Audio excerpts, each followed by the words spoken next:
नमस्कार दोस्तों। Top percent education में एक बार फिर से आपका बहुत बहुत स्वागत है। जैसे कि आपको पता है कि हम सारी जो पेपर फर्स्ट और सेकंड की यूनिट्स है उनके क्वेश्चन बैंक या फिर क्वेश्चन की ट्रिक्स या प्रैक्टिस को देखने का प्रयास कर रहे हैं। हमारा मोटिव, हमारा मुहिम ये है कि हम एक ऐसा ऐसी स्ट्रेटेजी बनाने में सक्षम हो पाए कि साहब अगर प्रश्न मेरे सामने आए तो मैं उसका उत्तर लगा सकूं, प्रयास कर सकूं, है ना। तो हम वो कर रहे हैं। पेपर सेकंड में आपने देखा होगा लगभग हम 4 यूनिट्स कवर कर चुके हैं। अभी हम पेपर फर्स्ट की कुछ यूनिट्स ले लेते हैं। कोशिश करेंगे हम इस पूरे महीने में ये पेपर फर्स्ट और सेकंड दोनों ही खत्म कर दें।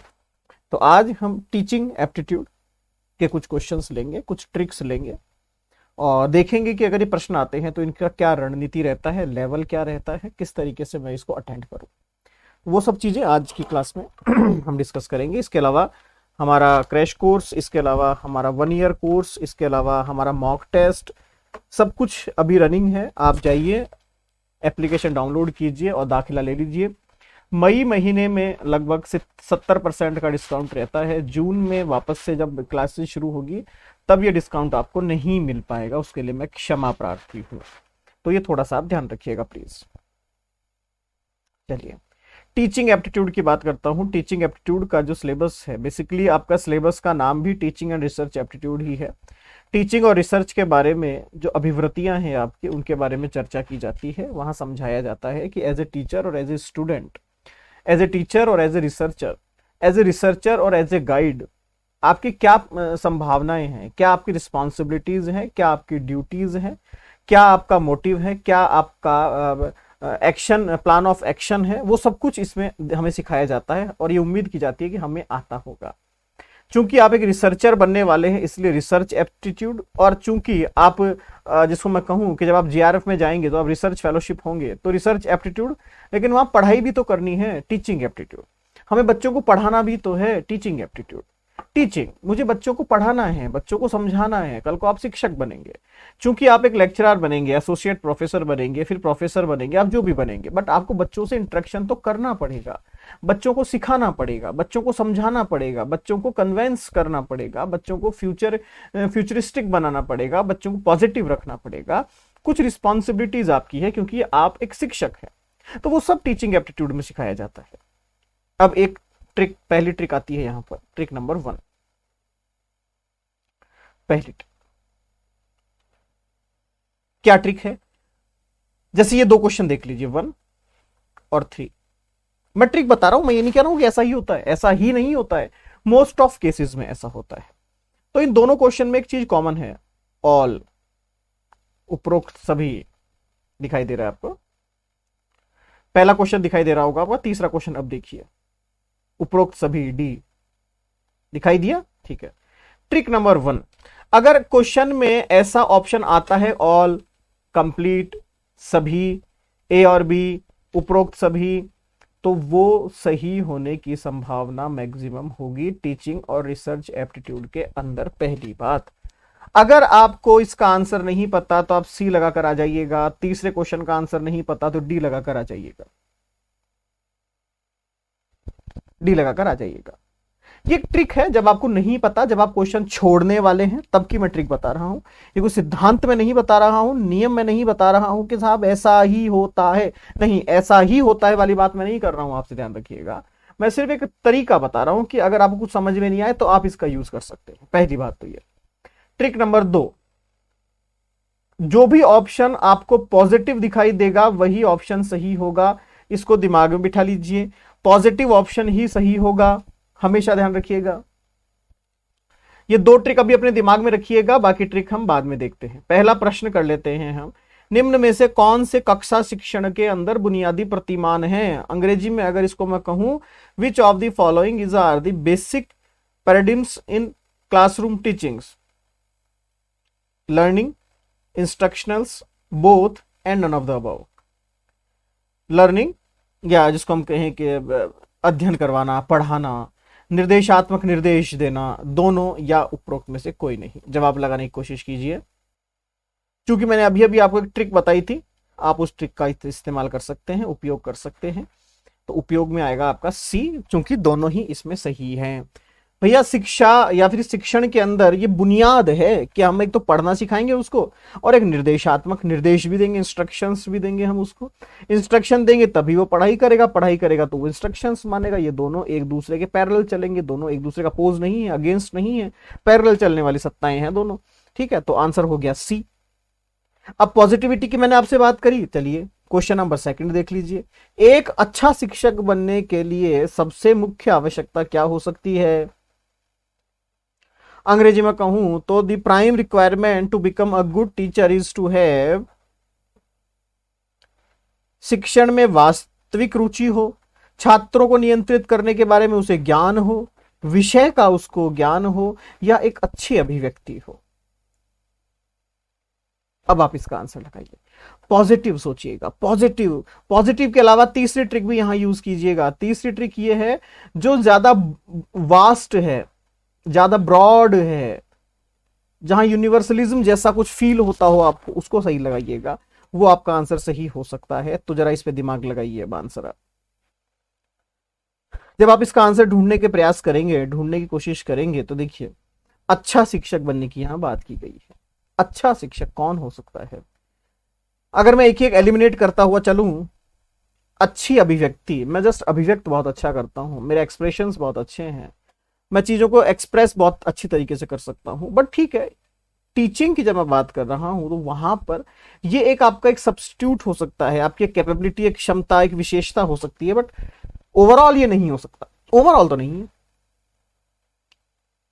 ऑप्शन ए देखिए, शिक्षण में वास्तव में रुचि होनी चाहिए भैया, पढ़ाने में रुचि होनी चाहिए मेरी। पढ़ाने में रुचि तो मेरी बहुत है, लेकिन मुझे सब्जेक्ट के बारे में नहीं पता, क्या पढ़ाऊं? तो क्या मैं एक टीचर बन पाऊंगा? शायद नहीं। छात्रों को नियंत्रित करने के बारे में मुझे पूरा ज्ञान होना चाहिए, तो ये तो स्कूल के पियोन को भी होता है। स्कूल का, कॉलेज का जो पियोन है, जो गार्ड है, जो सिक्योरिटी गार्ड है, जो मैनेजमेंट है, वो भी जानता है बच्चों को हैंडल कैसे करना है, बट वो एक अच्छा टीचर नहीं है। तो शिक्षक के लिए तो शिक्षा ही आवश्यकता है, शिक्षक के लिए तो ज्ञान ही जरूरी है, शिक्षक के लिए तो विषय, सब्जेक्ट की एक्सपर्टीज ही काम आएगी। जो सब्जेक्ट में एक्सपर्ट है तो बाकी सब चीजें उसके लिए सेकेंडरी हो जाती है। तो आपका आंसर हुआ विषय का अच्छा ज्ञान। क्वेश्चन नंबर थर्ड, निम्न में से कौन से कथन सही नहीं है? यह भी आया हुआ क्वेश्चन है। कौन सा कथन सही नहीं है? ध्यान रखिएगा, सही नहीं है पूछा गया है। शिक्षण सिर्फ एक कला है, शिक्षकों को केवल प्रशिक्षित किया जा सकता है, शिक्षक पैदा होते हैं। इंग्लिश में देखो, which of the following statements are not true? Teaching is just an art, teachers can be trained only, teachers are born, and all of these above. जरा दिमाग लगाइए। तो अगर ट्रिक के हिसाब से चलेंगे तो ट्रिक मैंने आपको बताई हुई है भैया, आंख बंद करके लगा दीजिए all of the above, answer सही हो जाएगा। हमेशा वो नहीं, जरूरी नहीं हमेशा यही हो, हमेशा नहीं होता है, बट ठीक है, आप कोशिश कर सकते हैं, छोड़ के आएंगे उससे अच्छा लगा दीजिए। तो आंसर तो इसका डी ही है। पहली बात तो ये। अब एक एक ऑप्शंस पढ़ते हैं, जरा एक एक ऑप्शन को जरा हम चेक करें। ट्रिक नंबर 4, जहां पर ये वर्ड आ जाएं, सिर्फ केवल इनके सही होने की संभावना सबसे कम होती है। ये गलत ही होते हैं हमेशा, हमेशा मतलब मैक्सिमम ही गलत ही होते हैं। सिर्फ, केवल, ओनली, ये गलत होते हैं। ठीक है, ध्यान रखिएगा। तो ये ट्रिक नंबर 4 है, तो आपका ऑप्शन है डी। चलिए आगे एक और प्रश्न देख लेते हैं। थोड़ा सा दिमाग लगाइएगा अपना। निम्नलिखित में से कौन शिक्षण की प्रकृति को दर्शाता है? Question number 10। Which of the following reflect the nature of teaching? It is an art, it is a science, it is an art as well as science, it is neither art nor science। यह एक कला है, यह एक विज्ञान है, यह कला और विज्ञान एक साथ है, और यह ना तो कला है ना ही विज्ञान है। जरा जवाब लगाइए। तो ट्रिक के हिसाब से अगर मैं चलता हूं, अगर मैं कला को कहता हूं ए, विज्ञान को कह दूं मैं एस, तो ये ए है, ये एस है, ये बोथ ए एंड एस है, और ये ना ही तो ए है और ना ही एस है, मतलब ऑल वाला ऑप्शन हो गया सी। ट्रिक के हिसाब से मेरा आंसर सी सही है। पढ़ने के हिसाब से तो जो शिक्षण है वो कला और विज्ञान दोनों है। कला क्योंकि वो आर्ट है, वो तरीका सिखाती है, जीवन सिखाती है। विज्ञान है क्योंकि वो तर्कों पर आधारित है, तो विज्ञान है। अगला प्रश्न, आजकल शिक्षण अधिक से अधिक होता जा रहा है, उसका क्या कारण है? Question number 12, nowadays teaching is becoming more and more because learner centered, instructor centered, group centered and none of the above। इनमें से कोई नहीं। शिक्षार्थी केंद्रित है, प्रशिक्षक केंद्रित है, समूह के ऊपर केंद्रित है, या किसी के भी ऊपर केंद्रित नहीं है। थोड़ा सा दिमाग लगाइएगा, रुक के देखिए। मैं शिक्षण की बात कर रहा हूं, टीचिंग की बात कर रहा हूं। मैं किसकी बात कर रहा हूं अंग्रेजी में अगर मैं कहूं तो? टीचिंग। टीचिंग अध्यापन की बात कर रहा हूं, पढ़ाने की बात कर रहा हूं। आजकल ज्यादा हो रहा है, पता है उसका रीजन क्या है? ये कह रहे हैं कि शिक्षार्थी केंद्रित है, प्रशिक्षक केंद्रित है, समूह केंद्रित है। समूह केंद्रित हो और शिक्षण ज्यादा हो, ये तो कोई तर्क नहीं बनता। प्रशिक्षक टीचर्स के ऊपर सेंटर्ड हो लेकिन विद्यार्थी नहीं होगा, तो आप कैसे पढ़ा लेंगे? नहीं पढ़ा सकते। हाँ, ये आजकल स्टूडेंट के ऊपर सेंट्रलाइज्ड हो गया है, ये विद्यार्थियों पर, शिक्षार्थियों पर सेंट्रलाइज हो गया है। बच्चे को क्या चाहिए, आप इसको इस तरीके से समझने की कोशिश कीजिए। आज की तारीख में जब आप ऑनलाइन एजुकेशन की तरफ जाते हैं तो उसमें आप 1-to-1 कॉन्वर्सेशन पे जा रहे हैं बिटवीन टीचर एंड स्टूडेंट्स। विद्यार्थी और आपके जो टीचर हैं, शिक्षक हैं, वो आपस में बातचीत कर सकें। स्कूल्स ऐसा माहौल बनाने की कोशिश कर रही है जहां पर विद्यार्थी टीचर एक साथ बैठकर बातें कर सकें। बड़े बड़े इंस्टीट्यूशंस आजकल अलग से डाउट सेशंस का ऑर्गेनाइज करते हैं, जहां पर बच्चा जाता है, टीचर से बात करता है अकेले में और उससे सॉल्यूशन लेके आता है। मींस बच्चे को क्या चाहिए उसके ऊपर ध्यान दिया जा रहा है। पेरेंट्स को क्या चाहिए उससे मतलब नहीं है। पेरेंट्स का काम है पैसा देना, हमारा काम है फैसिलिटीज देना। हम फैसिलिटी दे रहे हैं किसको? बच्चे को, पेरेंट्स को नहीं। बच्चे को क्योंकि बच्चा वहां पढ़ने आता है, पेरेंट्स थोड़ी पढ़ने आते हैं। तो बच्चे को शिक्षार्थी केंद्रित हो रहे हैं, जिसके कारण आपका शिक्षण आजकल ज्यादा से ज्यादा हो रहा है। अगर मैं कहूं प्रशिक्षक केंद्रित है, टीचर्स के ऊपर सेंट्रलाइज्ड है, तो ये गलत है। हाँ, टीचर्स को कहीं ना कहीं प्रैक्टिस होनी चाहिए, टीचर्स को कहीं ना कहीं एक्सपीरियंस होना चाहिए, वो एक अलग पॉइंट ऑफ व्यू है, हम उसकी बात नहीं करते हैं। बट शिक्षण अगर आगे बढ़ रहा है तो उसका रीजन यही है कि हम बच्चों पर ध्यान दे रहे हैं। बस कुछ थोड़े से अलग तरीके क्वेश्चन लेते हैं। ऐसे क्वेश्चंस आपके सामने आएंगे जो आपको परेशान करेंगे। संज्ञानात्मक डोमेन का जो वर्गीकरण है वो किसके द्वारा किया गया था? The classification of cognitive domain was presented by Benjamin S. Bloom, Skinner, Kurzweil and Simpson।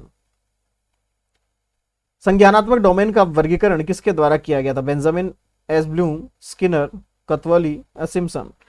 जरा दिमाग लगाइए, ट्रिक लगाइए, तुक्का लगाइए, क्या लगाते हैं आप? फिर इसकी ट्रिक की बात करते हैं हम। मैंने देखा है जब नेट के अंदर बच्चों को, मैं लगभग 10 साल से, 2012 से एक्चुअली 10 साल से भी ज़्यादा हो गए इस क्षेत्र में हूँ, तो मुझे पता है बच्चे इसमें बड़े कंफ्यूज हो जाते हैं। सर इतने नाम कौन याद करेगा? बात भी सही है, क्योंकि ऐसे ऐसे प्रश्नों की तादाद जो है, नंबर्स ऑफ क्वेश्चंस जो हैं वो बहुत कम होते हैं। अगर मैं 50 क्वेश्चन की बात करता हूँ पूरे पेपर में, तो ऐसे क्वेश्चन की संख्या लगभग होती है 4 से लेकर 8 के बीच में। 4 मिनिमम रहते हैं, ऑन एवरेज भी यही रहता है, बट मैक्सिमम मान लीजिए कभी कोई ऐसे खतरनाक व्यक्ति ने पेपर बना दिया हो तो एक अलग बात है, वो ज्यादा जा सकता है। बट ओवरऑल 4-5 क्वेश्चन ही होते हैं, ज्यादा नहीं होते हैं। आप छोड़ भी सकते हैं, बट मेरा मानना है छोड़ना नहीं चाहिए। ट्रिक याद रखिए, ट्रिक बताता हूं आपको। ट्रिक नंबर 5, इन सभी में से जो बड़ा नाम है उसको टिक लगा दीजिए। बेंजामिन एस ब्लूम, जो बड़ा नाम लिखा हुआ है, अगर मैं मान लीजिए कहता Krathwohl as the Bloom of the ये ऑफ द वो, तो मैं सी पर लगा देता। भले ही वो गलत होता, ट्रिक है। ट्रिक है, क्वेश्चन छोड़ने से बेहतर है कि आप उस क्वेश्चन को अटेम्प्ट करें, अटेम्प्ट करें, नेगेटिव तो है नहीं, फिर टेंशन क्या है। तो आप अटेम्प्ट वो करें जो सही होने की संभावना ज्यादा हो। तो ये हमारी रिसर्च है, ये हमारी स्टडी है कि इस तरीके के ऑप्शंस के सही होने की संभावना ज्यादा होती है। इसका आंसर भी बेंजामिन एस्ब्लूम ही है। क्लियर है? एक दो क्वेश्चन और देखेंगे ऐसे, ताकि आपको यकीन हो जाए मेरी बात पे, है ना। ट्रिक्स का मतलब है कि भैया मैं क्वेश्चन नहीं छोड़ के आऊंगा बस। क्वेश्चन नंबर 29, शिक्षण की जो महारत है वो किस पर आधारित है?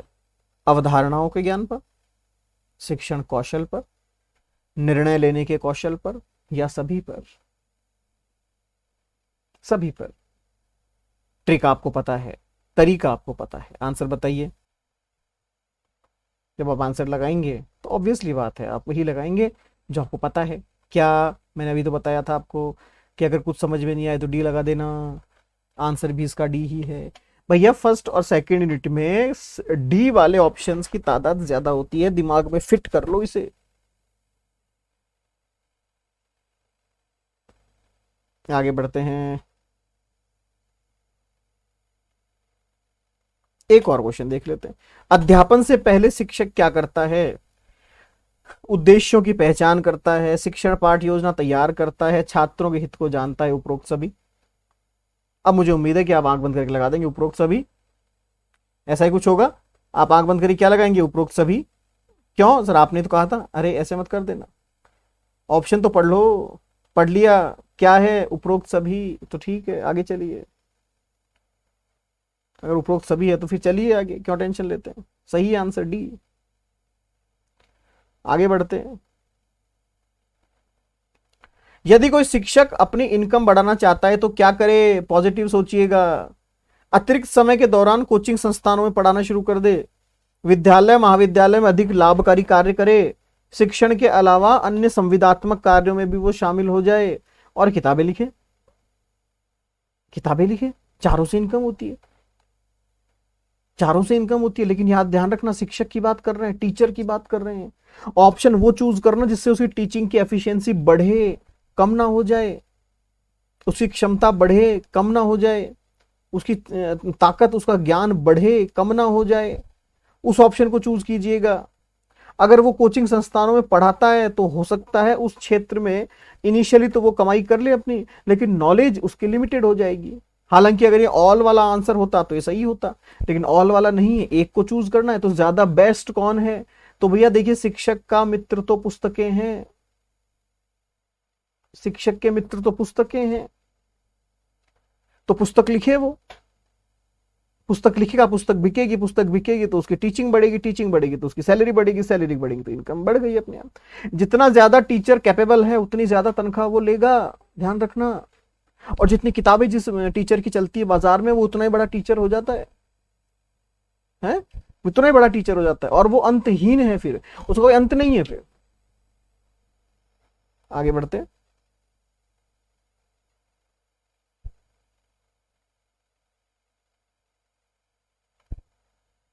शिक्षक प्रभावी होगा कब? यदि शिक्षक विषय का स्वामी है, विषय पढ़ाने में अनुभवी है, छात्र जो पहले से जानते हैं उससे शुरू होता है, या कई निर्देशात्मक सुविधाओं का उपयोग करता है। जरा आंसर लगाइए तो इसका 49 में आप क्या लगा सकते हैं? शिक्षक कब प्रभावी हो सकता है? जो जानता है कि छात्र क्या चाहते हैं और वहीं से शुरू करे, जो छात्रों को जाने। ठीक है, तो ये कुछ क्वेश्चंस आज हमने डिस्कस किए। नेक्स्ट क्लास में हम कुछ और डिस्कस करेंगे। तो ये जो 4-5 ट्रिक मैंने आपको बताई भैया, कंठस्थ कर लेना, इन्हें काम आएगी आपके। ठीक है, चलिए धन्यवाद।